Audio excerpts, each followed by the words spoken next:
Hotel vacate చేయాలని decide అవుతుంది సమీర. కానీ దానికి ముందు టీచర్ గురించి అభయ్కి కంప్లైంట్ చేయాలనుకుంటుంది.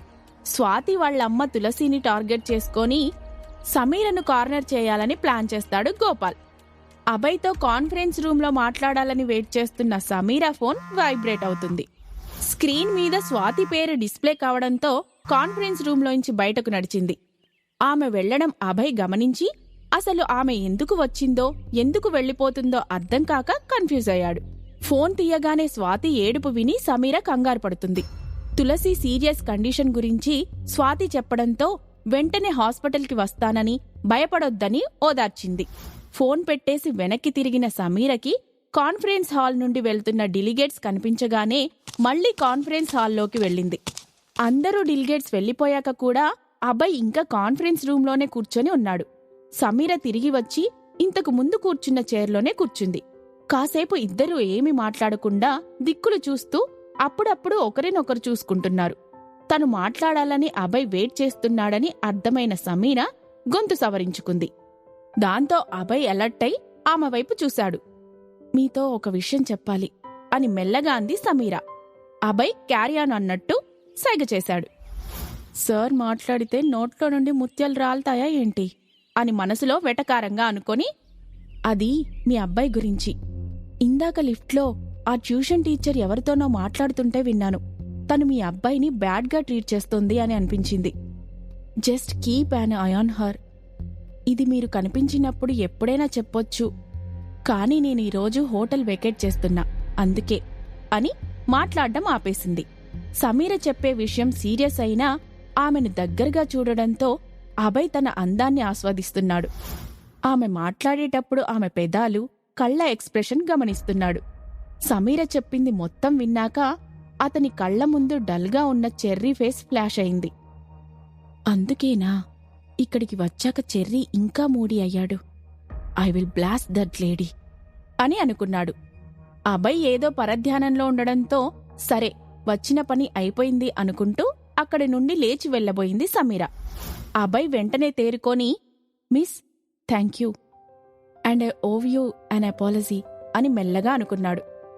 సమీర ఇట్స్ ఓకే అన్నట్లుగా తలూపి అక్కడి నుండి వెళ్ళిపోతుండగా ఆమె మళ్లీ కనిపించదు అన్న ఆలోచన అభయ్కి రావడంతో చైర్లోంచి లేచి ఆమెని ఎలాగన్నా ఆపాలి అని చప్పున సమీర చేయి పట్టుకున్నాడు. అతని స్పర్శ సమీర గుండెవేగాన్ని అమాంతం పెంచేసింది. నిజానికి కోపం రావాలి కాని ఆమెకు ఏదో తెలియని వింత ఫీలింగ్ కలిగింది. ఇద్దరి కళ్ళు కలిశాయి. అభయ్ కొంచెం తడబడుతూ, డోంట్ గో, ప్లీజ్ స్టే అని హస్కీగా అన్నాడు. అంత దగ్గరగా అతని బేస్ వాయిస్ వినడంతో సమీర ఒళ్లంతా వైబ్రేట్ అయ్యినట్టు ఫీల్ అయ్యింది. ఆ షాక్లోనే అభయ్ కళ్ళలోకి చూసింది. అతని చూపులు చాలా కొత్తగా ఉన్నాయి. ప్లీజ్ స్టే అని మళ్లీ రిపీట్ చేస్తూ ఆమె అరచేతిని నొక్కి వదిలాడు. ఇద్దరి శ్వాస ఒకరివి ఒకరికి తగులుతున్నాయి. ఆ మత్తులోనే ఆమె పెదాల వైపు చూశాడు. అవి అతన్ని దగ్గరకు రమ్మన్నట్టు పిలుస్తున్నాయి. సిచ్యువేషన్కి తగ్గట్టు దగ్గరగారా దగ్గరగారా దగ్గరగారావా అనే Colgate add ring tone play అవడంతో ఇద్దరూ నార్మల్ వరల్డ్లోకి వచ్చేశారు. డోర్ దగ్గర హోటల్ మేనేజర్ తడబడుతూ ఫోన్ సైలెంట్లో పెట్టడం గమనించి సమీరకు దూరంగా జరిగాడు అభయ్. సమీర మెల్లగా ఆ రూమ్ నుండి బయటికి నడుస్తూ మధ్యలో వెనక్కి తిరిగి చూసింది. అభయ్ మేనేజర్తో ఏదో మాట్లాడుతూ తన వంకే చూస్తున్నాడు. ఆ చూపులు ఆమెను గుచ్చుకున్నట్టు సమీర బుగ్గలు ఎర్రబడ్డాయి. తన ఫీలింగ్స్ అభయ్ ఎక్కడ కనిపెడతాడో అని గబగబా అక్కడి నుండి బయటకు వెళ్ళింది. సమీర నార్మల్ అవ్వడానికి కాస్త టైం పట్టింది. వెంటనే తులసి అత్తని చూడాలనుకొని స్వీటీకి మెసేజ్ చేసింది. నేను అర్జెంట్ పని మీద బయటకు వెళ్తున్నాను, తొందరగానే వచ్చేస్తాను. నా కోసం వెయిట్ చేయకుండా ఏదైనా ఆర్డర్ పెట్టుకొని తిను అని చెప్పింది. ఎక్స్పెక్టెడ్ అని వన్ వర్డ్ ఆన్సర్ ఇచ్చింది స్వీటీ. అప్పుడు తన ఎక్స్ప్రెషన్ ఎలా ఉంటుందో గుర్తు తెచ్చుకొని చిన్నగా నవ్వుకుంటూ మై స్వీటీ ఏంజెల్ అని రిప్లై ఇచ్చింది. ఇంతలో క్యాబ్ రావడంతో క్యాబ్ ఎక్కేసి కొంత సమయానికి హాస్పిటల్ చేరుకుంది. ఎంట్రన్స్లో తన కోసం ఎదురుచూస్తున్న స్వాతి కనిపించింది. ఆమె పక్కనే గోపాల్ కూడా ఉండడంతో సమీర కాస్త కన్ఫ్యూజ్ అయ్యింది. తులసి అత్త గురించి వచ్చి ఉంటాడు అని అనుకుంది. సమీరను పట్టించుకోనట్టు గోపాల్ ఎటో చూస్తున్నాడు. సమీరను చూసి కన్నీళ్లు ఆపుకోలేకపోయిన స్వాతి తనని గట్టిగా హగ్ చేసుకుంది. స్వాతిని అలాగే పొదివి పట్టుకొని హాస్పిటల్లోకి తీసుకెళ్ళింది.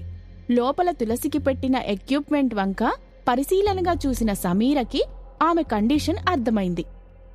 పక్కన టేబుల్పై పెట్టిన రిపోర్ట్స్ని చేతిలోకి తీసుకోబోతుండగా ఆ రూంలోకి డాక్టర్ శశిధర్ వచ్చాడు. ఆయన అక్కడ చీఫ్ డాక్టర్. పేషెంట్స్కి బెస్ట్ సపోర్ట్ ఇస్తాడని అతనికి మంచి పేరుంది. శశిధర్ అక్కడ నిలబడి ఉన్న సమీర వంక ఆసక్తిగా చూశాడు. ఆమె చేతి నుండి రిపోర్ట్స్ తీసుకొని వాటిలో ఏదో రాసి తనతో పాటు వచ్చిన నర్స్తో తులసికి ఇవ్వాల్సిన మెడిసిన్స్ గురించి చెప్పాడు. ఇవన్నీ అయ్యేదాకా మాట్లాడకుండా కామ్గా ఉన్న సమీర తులసి తన మేనత్తని చెప్పి ఆమె కండిషన్ గురించి డాక్టర్ని ఎంక్వైరీ చేసింది. సమీర పొలైట్గా అప్రోచ్ అవ్వడం డాక్టర్ శశిధర్కి బాగా నచ్చింది. దానితో తులసి మెడికల్ కండిషన్ గురించి సమీరకు వివరించాడు. She needs urgent brain surgery. కాకపోతే ఆ సిస్ట్ హిప్పోకాంపస్ ఏరియాలో ఉండడం వల్ల చాలా కేర్ఫుల్గా సర్జరీ చేయాల్సి ఉంటుంది. It's needs special skill and expertise. ప్రపంచంలో ఇలాంటి రిస్క్ సర్జరీస్ కొందరే చేయగలరు అని డాక్టర్ శశిధర్ చెప్తుండగా ఆ రూంలోకి పద్మ, వాసుకి హడావిడిగా ఎంటర్ అయ్యారు. వాసుకిని డాక్టర్ శశిధర్ గుర్తుపట్టాడు. ఆమె అతని మెడికల్ స్టూడెంట్. సమీరకు వాళ్లని పట్టించుకునే ఇంట్రెస్ట్ లేదు. ఆమె ఆలోచనంతా తులసి అత్త చుట్టూ తిరుగుతోంది. సమీరతో డాక్టర్ శశిధర్ మాట్లాడడం వాసుకి నచ్చలేదు. అతను కూడా ఆమెకి ఫిదా అయిపోతాడేమో అనుకొని, హలో సార్, ఈమె మీకు తెలుసా అని సమీర వంక చూస్తూ అడిగింది వాసుకి. డాక్టర్ తెలియదన్నట్టు తలూపుతూ నవ్వేసి, లెట్ మీ గెస్, ఆమె బహుశా మోడల్ అయ్యుంటుంది అని సరదాగా అన్నాడు. తనకి అంత సీన్ లేదు సార్. తను స్కూల్ డ్రాప్ అవుట్. పెళ్లి రోజుకే కడుపు తెచ్చుకుంది. బిడ్డ పుట్టాక అబ్స్కాండ్ అయింది అని గుక్క తిప్పుకోకుండా సమీర చరిత్ర డాక్టర్కి అవసరమైనట్టు చెప్పింది వాసుకి. కుదిరితే ఆ హాస్పిటల్లో ఉన్న ప్రతి ఒక్కరి దగ్గరకు వెళ్లి సమీర గురించి బ్యాడ్గా చెప్పాలన్నంత కసిగా ఉంది. ఆ మాటలు విని సమీర ముఖం చిన్నబోవడం గమనించిన డాక్టర్ ఆమె వంక జాలిగా చూసి, ఇట్స్ ఓకే డియర్ అని సమీర భుజం తట్టాడు. అది చూసి వాసుకి చాలా డిసప్పాయింట్ అయింది. నేనింత చెప్పినా జాలి చూపిస్తున్నాడేంటి అని బాగా హట్ అయింది. మనమేం మాట్లాడుకుంటున్నాం? సర్జరీ గురించే కదా. Doctor Meera Gupta is the best choice, కానీ ఆమె అవైలబుల్గా లేరు అని అన్నాడు శశిధర్. నెక్స్ట్ ఎపిసోడ్లో తెలుసుకుందాం.